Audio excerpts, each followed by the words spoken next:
Alright, good morning Davao, good morning Philippines, Luzon, Visayas, Mindanao, Ilonggo, Ilocano, Cebuano, Bicolano, Bohol, Litinio, Ilonggo, Hiligaynon, Caraya, 7 tribes of Muslims, native landers of Mindanao. So mga Tagalog, no? Mga Tagaluzon. So hayaan nyo ako na itutur ko ulit kayo, no? Isasakay ko kayo ng jeep. So dito tayo sa may Piapi ba to? Ano siya? Isla Verde pala. Isla Verde, Quezon Boulevard, Isla Verde, Davao City. So makita ng jeep para na makadaan tayo sa Ramon Magsaysay Avenue, or also known as, or previously known as Oyanggo rin. So yun yung ano natin, no? Fruit Stand Vendors Association. May mga nagsabi na mga taga Iloilo sa mga park nila ay wala nang mga ganyan, mga nagtitinda sa gilid ng park, which is totoo. Pero ang paliwanag ko naman doon ay dahil siguro sa private land, no? Ito, private property ang Ramon Magsaysay Park namin dito sa Davao, kaya walang magawa ang government, no? Kung anong gagawin nila sa park nila. Kung maglagay sila ng mga vendors, sidewalk, o maging sa loob talaga mismo. Kasi sa Iloilo, bawal doon, kahit nga dumura, bawal. Di ba? Ang galing, no? Bawal dumura sa loob ng park. What more ang mga vendors. Okay, so ang ano pala natin topic for today's video is hindi park kundi ito, underground cabling system. Kaya ako sumakay ng jeep para makita nyo na, or ipakita ko sa inyo at makita ko rin mismo sa sarili ko kung ano nga ba ang ganap dito sa Ramon Magsaysay Avenue. Kasi last time I check parang mga August, September or October ba yun, basta this year lang, 2023, na nabasa ko yun. Hindi ko na mahanap, no? Bago ako sumakay ng jeep ngayon, bago ko nag-vlog, bago ko tinurn on yung camera, tininan ko muna yung Wikipedia sa Google sana, no? Kinoggle ko muna kung latest development sa Ramon Magsaysay Avenue, pero wala ko nakita. Kasi last time I check kasi itong Ramon Magsaysay Avenue, underground system namin dito, or natin dito, or dito sa Ramon Magsaysay Avenue ay nasa ano na siya, 67% complete. Kumbaga tapos na sa paghuhukay, paglalagay ng pag-i-install ng mga kuryente, mga pipelines, no, underground. So ibig sabihin, kumbaga antayin na lang noon ay yung pagkabit ng mga kuryente, pagputol ng mga kung ano pang mga gagawin nila. So as of now, medyo pahirapan siya kasi ito nga, hindi naman to pwedeng takpan sa araw para madadaanan. Kasi sa mga hindi nakakaalam dyan, bago kayo mag-react, ay syempre sagabal, napakasagabal naman ito sa sa mga motorista, mga biyahero, sa mga pasahero. Yes, totoo yan, napakasagabal, pero ngayon lang to naging sagabal kasi nung mga nagdaang araw mula nung groundbreaking hanggang sa nagsisimula ng magbaon ng mga pipelines, itong lugar na to ay pinag-usapan, no, na pagkasunduan ng CTTM o tsaka ng Davao Light PLDT, basta yung mga telecommunication sila, kasi yung may mga pakana talaga ng napakaraming mga cable wires na yan, di ba? And Davao Light syempre. So napag-usapan nila na ng CTTMO na gagawin lang ang pagtatrabaho sa kalsada, pagtatrabaho sa pagbabaon ng mga pipings and mga wirings during night time. So kapag ka daytime, hindi sila pwede maglagay kasi mapaparalyze or magkukos siya ng napaka matinding traffic. Tapos ito pa ng mga Ramon Magsaysay Avenue is siya yung pinaka-pangunahin namin talagang commercial district sa Davao. Dito matatagpuan yung mga ito kita nyo yan, yan ano lang yan ngayon, yung mga sidewalk. Kumbaga parang ano lang yan, pamaskong handog, no, ng ating gobyerno. So wala mo nang huli. I don't know kung, hindi ko alam yung mga ganong basta sabi lang din ng mga tao yan na walang huli. Tsaka naman nagtitinda, tinatanong ko rin na walang huli kapag Christmas season or Yuletide season or holiday season. Baga parang pamasko ba, no? Pamaskong handog nating city government, ng ating city TMO para sa mga small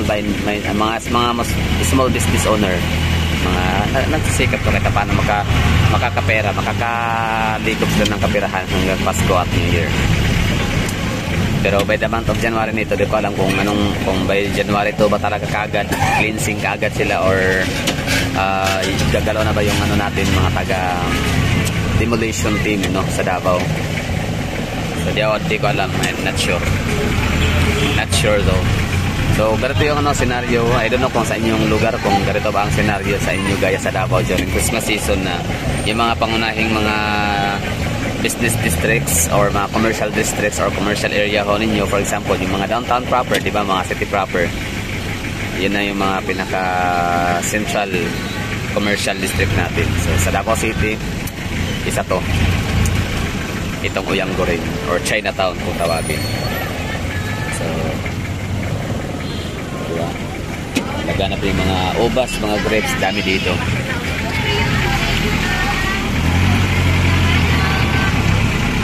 So underground cabling, gano'n naman talaga noon, bawat lugar, lahat talaga ng natin, mga modernization, lahat ng mga constructions for the betterment of the people, sa living, para maangat ang lifestyle ng pamumuhay ng tao, to elevate the lifestyle of the poorest of the poor.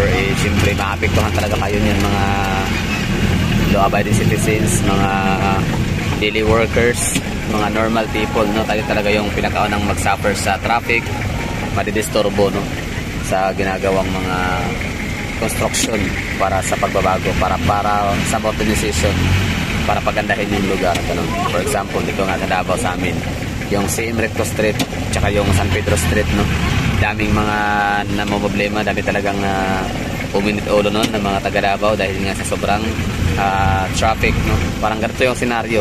Hindi man ako nakatira sa Davao for how many years, kasi nga nung time na yon nasa Maynila at saka Cavite ako noon, nasa kaya di ko alam kung anong feeling na yung one way na nga yung daan, pero naging single lane na lang siya. So napaka-traffic. Tapos pag umulan, talagang baha, yung talagang may mga nahuhulog ng mga jeep, sasakyan sa mga butas,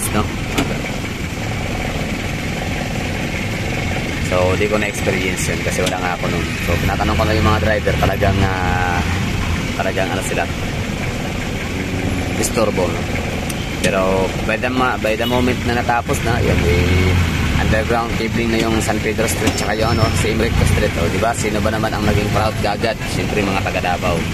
Sila din yung naging number one na nag-flex. Ang ganda na pala, ang ganda ng Davao, ang ganda na ng CM Recto Street, ang ganda na ng San Pedro Street, wireless na talaga siya.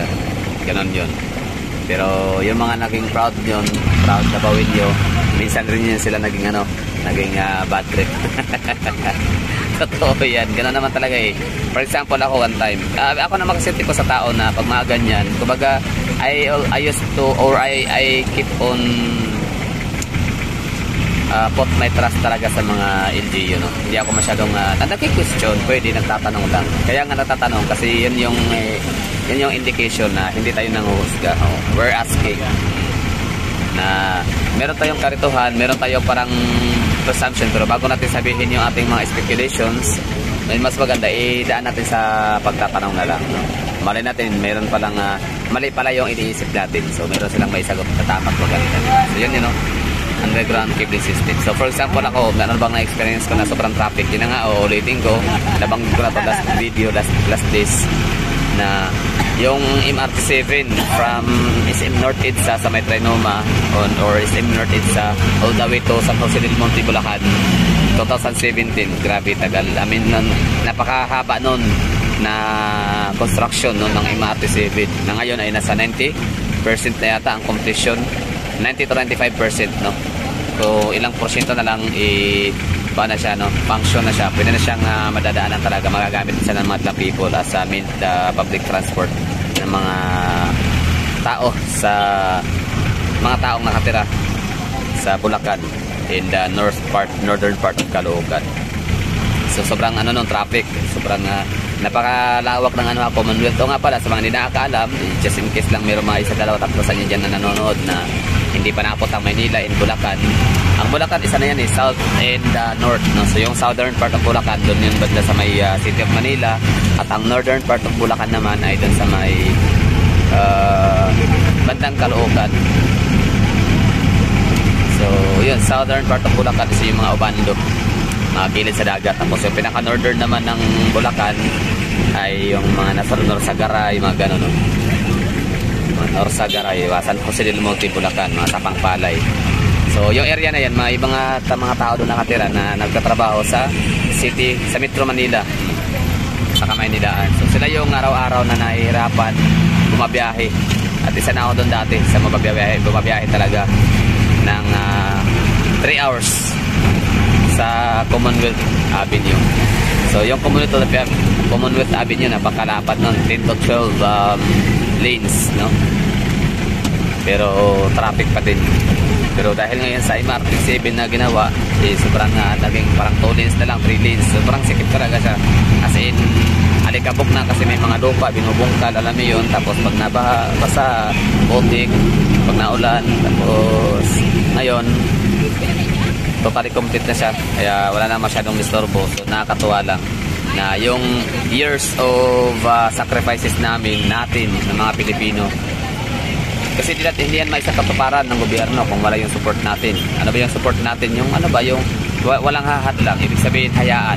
Baga, hayaan natin na gagawin. No? Kasi ang iba kasi, magwiwilga, diba? Magpaprotesta, hanggang sa magkaroon ng TRO, diba? Temporary Restraining Order, patawag doon. Yung MRT 7, naka-experience yan ng TRO from City Government of Quezon City. So ilang mga gala na tapos na nating i-vlog yung Ramon Magsaysay Avenue.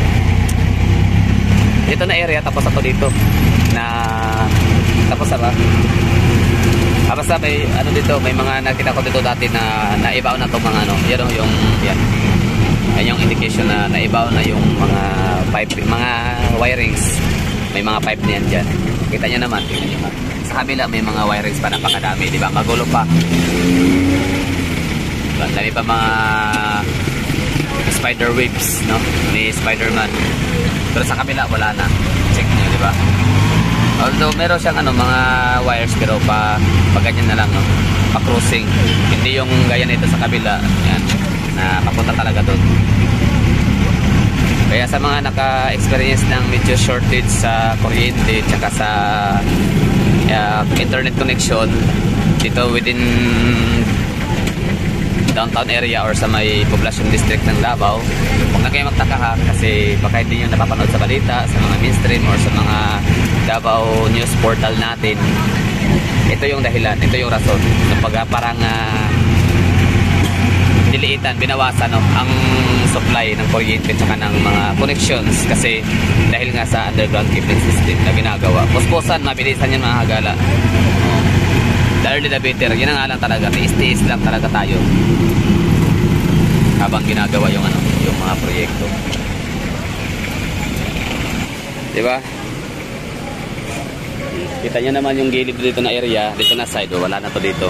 Wala na kayo makita ng diba? Mga nakasabit na mga kuryente. Unlike sa kabila, tingnan nyo. Yun lang. So, indication ho yan mga hagala na talagang mataas na yung porsyento nung completion ng ating underground cabling sa Ramon Magsaysay Avenue. Hanggang dulo yan doon diretso sa may Banggoy. Ponciano Banggoy. So, yun lang siguro. Maraming thank you sa panonood. And ingat.